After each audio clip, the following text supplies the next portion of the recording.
ho, ho, ho, ho.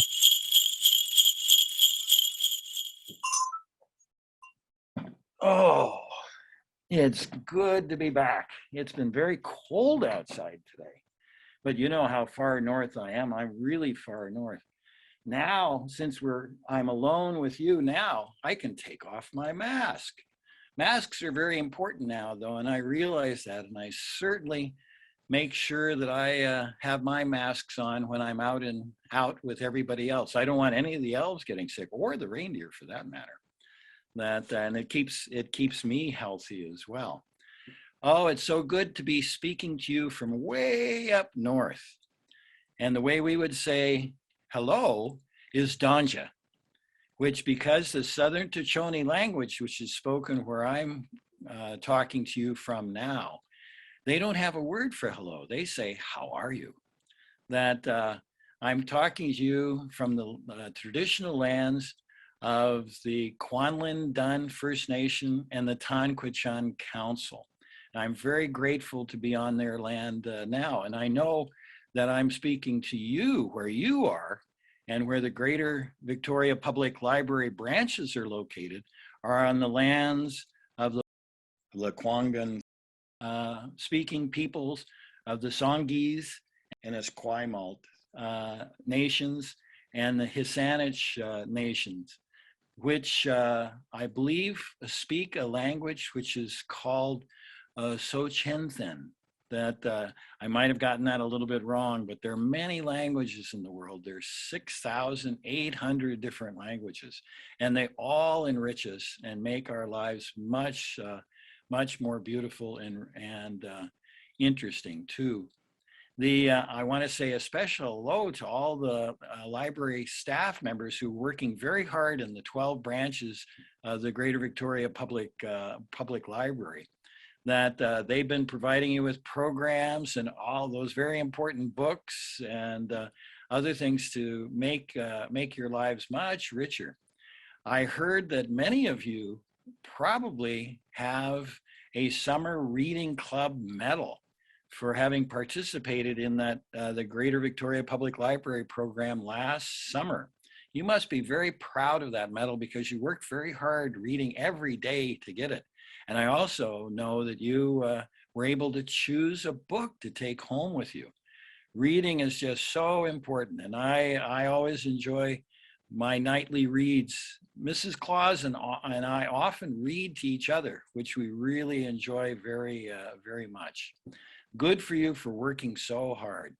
What a delight to be with you for a little while, even though certainly I'm already receiving letters from you. That I had a letter from Caleb. Here's a letter he sent me, and he said, I've been good all year. May I please have a table hockey? And if you don't mind, could the teams be the Golden Knights and the San Jose Sharks, please? What about the Vancouver Canucks? My goodness, okay. Thanks, Santa, from Caleb. I also enjoy receiving the pictures you send me.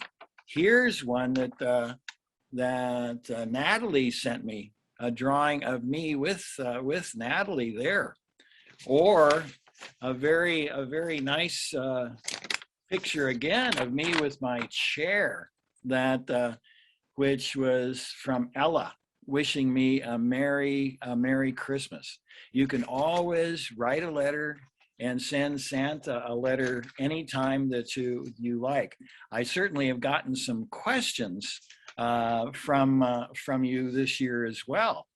I know one of the questions was from Jude, who's 5 years old, and he said, "What does Santa do when it's not Christmas time?" Well, there's a lot of work to get ready for Christmas, so it keeps us busy almost all of the year. But when you get a little bit older, I can tell you about the science of Santa too, and how Santa can possibly get to all the children in just one night. And so that takes a much longer time than you think, but that's when you're a little bit older, usually in fourth, fifth grade, maybe sixth grade. we can talk about how that happens, how that can be done. Oh, it's such a pleasure to be with you tonight. And one of the things I know that I was asked to do was to take some time to read you an old favorite story that this story most of you know and probably can start with me. That wouldn't be hard for you to say some of the words yourselves from the story. It was written 198 years ago, a long, long time ago. That and it's the night. Twas the night before Christmas. The and I'm sure you'll remember it. There's a picture of Santa and the sleigh and the on the opening cover of one book. But you could start it with me, I'm sure. 'Twas the night before Christmas, when all through the house not a creature was stirring, not even a mouse. The stockings were hung by the chimney with care, in the hopes that St. Nicholas soon would be there. I'm sure you all know that story so well. But it's I enjoy reading it no matter what, over and over again. The children were all nestled, all snug in their beds, while visions of sugar plums danced in their heads. And Mama in her kerchief and I in my cap had just settled down to a long winter's nap. These kinds of caps people would wear to bed because their houses were much cooler, and so they would usually wear extra covering so that they would keep warm all night long. Then what happened? Do you remember what happens next? When out on the lawn there arose such a clatter, I sprang from my bed to see what was the matter. Away to the window I flew like a flash and tore open the shutters and threw up the sash. The moon on the breast of the new fallen snow gave a luster of midday to the objects below. You know how bright it can be sometimes when the full moon is shining on the snow. When what to my wondering I should appear but a miniature sleigh and 8 tiny reindeer. I was still far away at that time when he first saw Santa and the sleigh coming. With a little old driver so lively and quick, I knew in a moment it must be Saint Nick. There are many different names for Santa Claus, and one of them is, of course, Saint Nicholas or Saint Nick. That maybe I'll share some of those other names with you a little later on, some of the other names that people around the world call Santa Claus.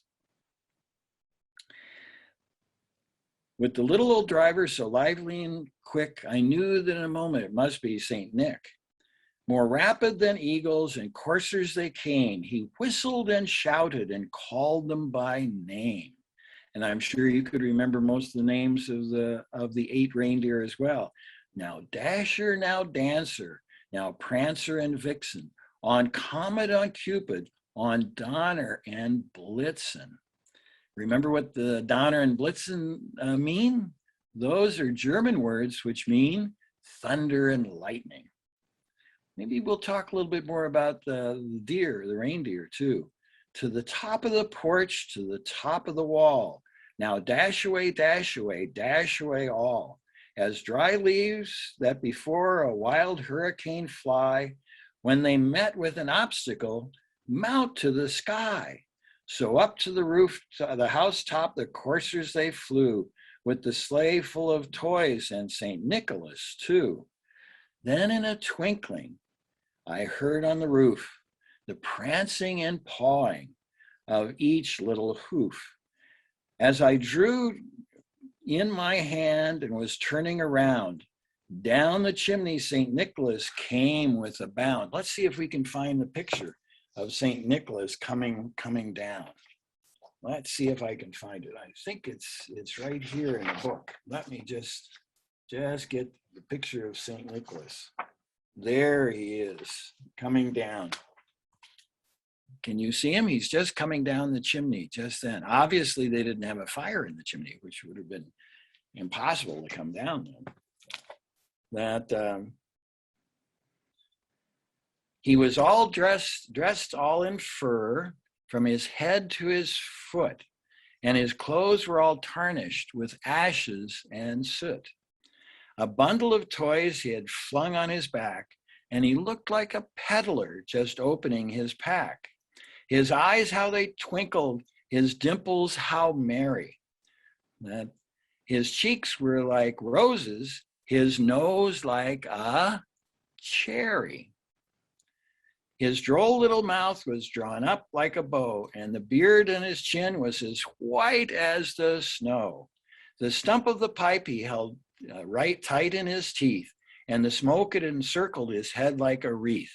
Well, Mrs. Claus has made sure that for a long time, I haven't been smoking my pipe anymore. That's all done. We don't do that anymore at all. He had a broad face and a little round belly, and he shook when he laughed like a bowl full of jelly. He was chubby and plump, a right jolly old elf, and I laughed when I saw him in spite of myself. A wink of his eye and a twist of his head soon gave me to know I had nothing to dread. He spoke not a word, but went straight to his work, and filled all the stockings and turned with a jerk. And laying his finger beside his nose and giving a nod, up the chimney he rose. He sprang to the sleigh and to his team gave a whistle, and away they all flew like the down of a thistle. But I heard him exclaim ere he drove out of sight, and you can say this all with me too: Merry Christmas to all, and to all a good night. I just love that story. It's just such a fine story to share at Christmas time. And so many people have heard it over so many generations. It's really quite nice. And it tells you all the names of the reindeer. Yeah, remember? Dasher and Dancer, Prancer and Vixen, Comet and Cupid, Donner and Blitzen. Now, the way he's calling people, the way he's calling his reindeer rather, is by virtue of where they are on the sleigh. The lead deer, the two deer right up at the front, must be chosen very specially because they have to have a perfect combination of speed and strength and endurance. But on top of that, they have to really help the other deer reach their very best, to do their very best. A good lead deer must execute all of my commands, really be able to almost anticipate what I'm going to say, but also be independent. And if there's a problem, stand up to me and say, no, we're just not going any further right now, Santa, it's just too dangerous or too difficult. Immediately behind the lead deer are the point deer or the team deer. They help pull the sleigh and maintain their speed. Then behind them are the swing deer, and they ensure that the team follows through when it's making its turns in the sky. By initiating, the lead deer start to make the turn, but they have to help pull the sleigh through a wide arc that keeps the sleigh flying properly. And you don't want to turn it too much because as one of the children wrote me a question and asked specifically about it, that it said, this was Naisha, who's 5 years old, and she said, do the presents fall out of the sleigh? If the deers turn the sleigh properly, no, they won't fall out of the sleigh. But it does ask me whether I've ever fallen out of the sleigh. And I must say that sometimes when I've gotten out of the sleigh on an icy roof, I've slipped and fallen. And maybe someday I'll tell you a story about that. because when that happened, it's happened more than once. And fortunately, somebody way up north in the North Woods that saw me slip when I came for a visit, and they knew just what to do. In the North here, we wear a kind of footwear that makes it very difficult to slip. If I was wearing my big black city boots, that sometimes they don't do very well on ice and snow. And what she did was make me a pair of these. Does anybody know what these are? These I wear all the time in the winter when I'm away. That they're called mucklucks. And they help me keep from slipping and sliding in the winter. It's very nice to have something like that on your feet to make sure that you stand upright and don't go slipping and falling. That we're going to, in a minute, just a minute or so, but maybe I'll have to go out and check on the reindeer. But Fiona, who's 7, asked me what my favorite kind of cookie was. Well, when you think of the cookies that are possible, there are just so many different kinds of cookies. That's for sure. We have sugar cookies, gingerbread cookies, spritz butter cookies, thumbprint cookies, shortbread, biscotte, icebox, oatmeal, chocolate chip.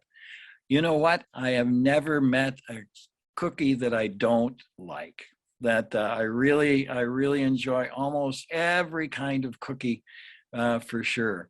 That I'm going to have to leave you just for a couple of minutes and check and see if the reindeer are okay.